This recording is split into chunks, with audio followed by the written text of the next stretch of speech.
You are listening to the Toxic Mold Podcast with my husband, Steve Worsley, the toxic mold expert and your number one source for mold consulting and mitigation in the USA. Here is episode 135, Remodeling and Black Mold. Before we get started on this episode, a short or not so short disclaimer. While all attempts have been made to verify the content provided in this podcast, neither the podcaster or the producers assume any responsibility for errors, omissions, or alternative interpretations of the issues discussed herein. All information stated in this podcast is the opinion of Steve Worsley. Steve Worsley is a mold specialist with over 20 years of experience in the construction and mold industry. The Toxic Mold Podcast is for information sharing purposes only. The views expressed are those of the podcaster and his alone. These views should not be taken as expert instruction or commands. While there may be references to medical conditions and symptoms, all solo podcast episodes are the opinion of Steve Worsley, and any medical questions or concerns shall be addressed with the appropriate licensed medical professional or professionals. As the podcaster refers to different mold types, please be aware that Steve Worsley is not a microbiologist, and questions concerning mold specifics should be answered by the appropriate professional. The listener is 100% responsible for his or her own actions. You can check out Steve's books on Amazon about mold and dealing with mold in your home at amazon.com/author/Steve Worsley. And if you're interested in scheduling a mold consultation, over the phone consultation with Steve, you can be sure to find out more about those and his availability at cnccontractorservices.com. Now, let's get to the episode. Hello, everybody. Welcome to a brand new episode of the Toxic Mold Podcast. I cannot believe it's December. Yep. This year just flew by. Yeah. For it being all the COVID and everything, it just seems like it's not going away. So it's been crazy. It's been super crazy. It'll be 2022, and then before we know it, it'll be 2023. So we're when did we first start this? I have no idea. I think we're almost, we're just over 2 years. I think it was April of 2019. Interesting. Because we're on episode 135, so. Exactly. Wow. So. Very, very cool. Well, this is a great episode to talk about at the end of a year because, people in December are already thinking about what do I want to change next year? What do I want to do differently next year? And one of the things that comes up for a lot of families is this idea of we need to do the remodel that we keep saying we're going to redo to our house. And so today's episode is about remodeling and black mold. Now, why is doing a remodel a concern when it comes to black mold? It's a concern for any mold types, but I'm sure our listeners who are handy enough that they have done small remodels, or if you've paid a contractor to do it, you're crossing your fingers when they pull that sheetrock off the wall to make sure, there's no mold inside there, especially if it's adjacent to, a kitchen, or if it's in a kitchen, or if it's in a bathroom. And so I guess my point is you might not think you have a mold concern, and then you do a remodel and you go, oh, crap. Yeah, you definitely have one. Yeah, that makes a lot of sense. So how do you prepare for the fact that if you're about to do a remodel, you're probably going to have mold issues? Well, for our listeners, whether they do it themselves or they're paying somebody, make sure that you're prepared to put a containment barrier up. So have the plastic sheeting and maybe the wood components, or however you do it. We have our different techniques and equipment we use, but be prepared to have to put up a containment, because that's the first thing you're going to want to do when you need to call a specialist, but that's the first thing you're going to want to do. And be prepared too you might have to put the project on pause for a little bit. So if it's the only bathroom you have in your house, you might want to, I guess my best recommendation would be, if it's the only bathroom you have in your house, I'd test with a couple of inspection holes, like literally cut a couple holes out of the sheetrock and check in there with a flashlight, make sure there is no mold. Would you recommend that people actually have some air testing and maybe a mold inspection done before they begin a remodel? The inspection, yes. I tell people this a lot. You've heard me say it. There's no reason to really test for mold if you find it. And if you don't see mold, you probably don't want to test because you're going to find out things you might not want to hear. Meaning, there could be something wrong in that air test, and we say, hey, there's an issue somewhere. And what we do as inspectors on that side of things, that's what we start doing. We cut inspection holes out. I have a bore scope, and I use an infrared camera. We have all sorts of stuff we do, but that's what we would do. But if it was my client right now, I would just say just an inspection. But speaking of that, I mean, I don't want to sound like I'm doing this podcast to promote my consultations, but wouldn't be a bad idea if, because we offer all sorts of consultation packages. So, if you guys are remodeling, you really think you're going to run into some concerns. You knew you had roof leaks years ago, but you got it fixed. Just reach out and we can get you a price for a consultation package. But as far as air testing, I wouldn't go there if it was me. Because once you do know, obviously I'm not a lawyer, I'm not a realtor, but for the most part, once you know you have an issue, you have to disclose that when you sell the home. So absolutely, you might be opening up a can of worms is my point. Well, and the reality is if there's an inspection before you start completely remodeling a basement or remodeling a kitchen, you can figure out through an inspection first if there's a mold issue. Then you can handle the mold issue. Then you go to the remodel rather than starting the remodel, paying people to do it, figure out you have a mold problem, putting them on pause, and then having to bring mold specialists in to handle it. Yep. Yeah. I know our listeners know this. There's a lot of inspection companies I come across on Facebook that look like they know what they're doing. But you need to make sure you have a good inspector because just because you hire someone and pay them $300 or $400 or whatever doesn't mean they're going to find issues, but you're correct. If there is, and here's the thing, if there is a mold concern, we obviously start cutting things out. So the mold mitigators can actually, if it's the same area you're doing the remodels, they'll get everything out of there that's moldy, that can cause any air quality concerns. Well, I'm going to speak for our company. Mm-hmm. We would make sure there's no air quality concerns in other areas of the home. So I guess my point is, let's just say it's the backside wall of a bathroom, so which is the dining room. If we were removing all the mold, we would pull that sheetrock off. Well, all the sheetrock's off, all the mold's taken care of. So now your contractor that's coming in to remodel can put everything back in. Because depending on what you do for mitigation, you know what we do. We tear everything out, not everything, but what we need to tear out. And we save what we can, but if we can't save it, we don't. And when we leave the property, it's nice and pretty and clean, but the sheetrock, the toilets, whatever we pulled out, cabinets are not replaced. So going back to what you said, it would be a really good idea to have that mitigation done prior to the remodel. Well, and thinking about different areas, because obviously you talked in the beginning of the podcast about some areas are more prone to mold than others. What are the specific rooms in a home that you would say, if you're going to do remodel there, you probably want to do a mold inspection because those are high risk areas for mold infestations? So I don't want to sound like I'm being too vague, but there's numerous areas just depending on the layout of a home. Your basement obviously is a hot spot for mold. Any rooms adjacent to a tub. So like we were just talking about, the dining room is adjacent to that main hallway bathroom.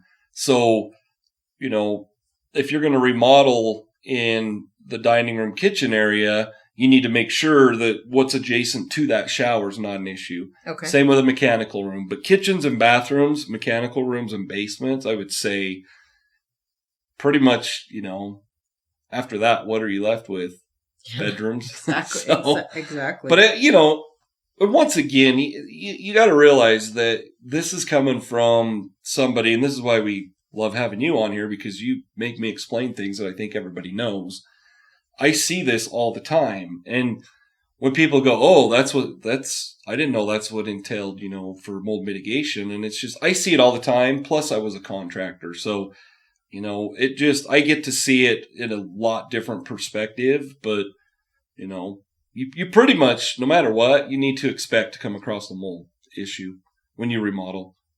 I would say it's rare. Okay, so it's rare to not have a mold issue. Okay. Yep. So, and does the age of the home affect that at all? Meaning if you have a much older home that's 70 years, 100 years, it's higher likelihood. Okay. But a lot of it though too is you could have, let's just say, I know my great grandparents' home was built in like 1939. Mm-hmm.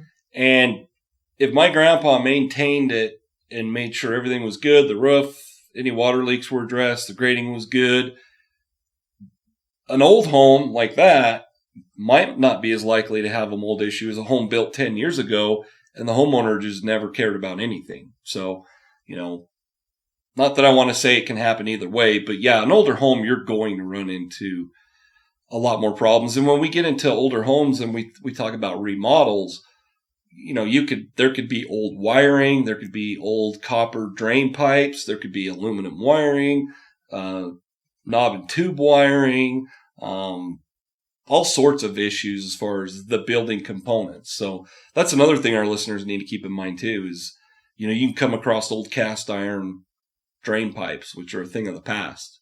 So that's something I didn't even think about until I started talking about it. But you could come across something that's, it's old enough that your local municipality is going to make you replace it, like wiring. So additional costs. And I think you cover a lot of that in your book, Toxic Mold in My Old Home. Yes. You cover a lot of the things to consider Yep. when you've just bought or you're planning to buy an older home. Yep. We talk about defective sheetrock, problematic polybutylene piping. There's all that stuff we talk about in that book. But yeah, that is something while we're talking to our listeners about a remodel. Depending on the age of your home, that maybe you bought it from whoever 10 years ago and they said, yeah, all the wiring was updated. You might get into that remodel and the wiring's not updated. So you might want to plan for that too. And is the virtual property assessments that you offer, can somebody purchase a virtual property assessment of VPA with you in preparation for a remodel to help figure out Absolutely. Kind of what's going on? Yep. Yeah, because we can see, so when we do the VPA, we can see we're checking outlets, we're looking at the electrical, it's literally a home inspection, except for I'm telling my clients what to be looking at. Okay. And that is a great idea. I didn't even think about that, but it would give them a really good idea. Now I don't consult and tell people what load-bearing walls are and what they're not, mm-hmm. but I can explain to them, so most likely if you want to do this here's what you're going to have to do. Okay. Does that make sense? Okay. Like, it's just like this bearing wall in front of us. If we wanted to cut this out and make it just a big opening, so this was all one big room, mm-hmm. I already know that we would have to put a header in here. Okay. Because it's a bearing wall. Okay. So, but yeah, I guess my point is to our listeners, a VPA is I'm not an engineer. This isn't a consultation as to how you should do your remodel. Yeah. If our listeners want that, we could come up with a pricing package, but the VPA is an inspection to know the condition of the property. Like, hey, we're thinking about tearing out this wall, and then I see all these major cracks in it, and I say, hey, hold on here. Like I said, we would know. We can't see behind walls, but from the breaker panel, we'll know how old the electrical is. Mm-hmm. The water lines coming out of the floors for toilets and whatnot. But yeah, a VPA would be it'd be a great start to see what you're kind of going to get into. Because I can look at it and go, man, yeah, you need to replace the exterior windows, and me seeing it helps a lot. Absolutely. Now, a lot of people listening might say, well, if I look myself and I see visible mold, and this is before I do a remodel, can't I just take care of it myself, the mold? I always tell everybody no. I put that in our consultations, in the VPAs, in the books. Now, per our certification standards and the EPA, which Yeah, we're not going to get political, but just because the EPA says you can do it doesn't mean you can. But they do state that if it's smaller than 10 square feet, so 9 square feet, that window's probably bigger than 9 square feet. Okay. So it's a very small area. Okay. The reason I always tell our clients, no, you shouldn't do it. Have you ever seen us do a mold job where we only cut out what we thought we needed to cut out? Never. It never happens that way. No. Mold's the gift that keeps on giving. You just chase it. I mean, if they did a VPA with me prior to a remodel, I would say to them, hey, that shower enclosure you have in there, 8 times out of 10, when we do mold mitigation, that shower enclosure has to come out. Yeah. So, my point is you think it's smaller than 10 square feet visually, or that's, you can see. Once you start cutting sheetrock out, you have to keep chasing that mold and that water damage. And I've never done, and I've been doing this for a long time, I have never done a job that, in my estimate, we only cut out what we said we were going to cut out. It just doesn't happen. Yeah. It's impossible. So hire a professional is the word. Yep. And it's kind of similar if they go in to do a shoulder surgery and they think it's just a biceps tendon, then it could turn into rotator cuff and a whole bunch of other things. It's not as common, obviously, in a shoulder surgery, but it's the same concept. You just keep chasing it. There you go. It's the gift that keeps giving. Yeah. I always say that, and it does suck. We do a lot of change orders on our mitigation jobs, and talking about remodeling. Change orders, you should expect that because the contractor doesn't know what's going on behind the walls. We have no idea. Yeah. There could be a bunch of wood rot and we have to replace wall studs. There could be a whole slew of things. Maybe the subfloor, we were going to go down to the subfloor to put tile or whatever, new flooring. We get to the subfloor and we're like, this is all rotted out. We need to replace it. So just be prepared for extra costs during a remodel. Absolutely. So what is your call to action for people?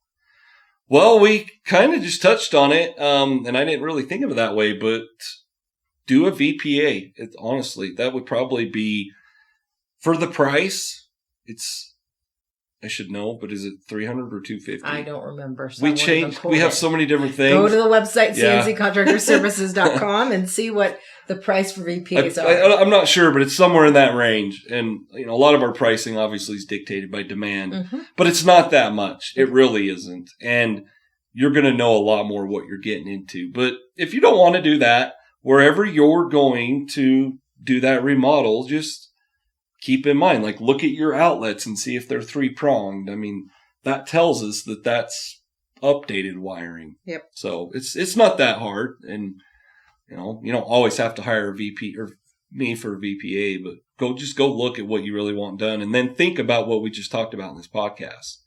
Hey, we might tear out this kitchen sink. And from what Steve's saying, we might have to tear the cabinets out because there's mold between the cabinets and the exterior wall. So there you have it. And if they haven't picked up the book, Black Mold Avoidance, How to Build a Mold Resistant Home, go to Amazon.com. Yep. Put Black Mold Avoidance under books and it'll come right up. Exactly. And I'll do, like I said last week, I'll try to remember to put the link for those in the comments of this podcast. So. All right. You heard it here. We'll catch you on the next episode. Prevent toxic mold exposure before it gets in your home. Download Steve's free mold investigation checklist at tinyurl.com/CNC mold checklist. Again, download Steve's free mold investigation checklist at tinyurl.com/CNC mold checklist.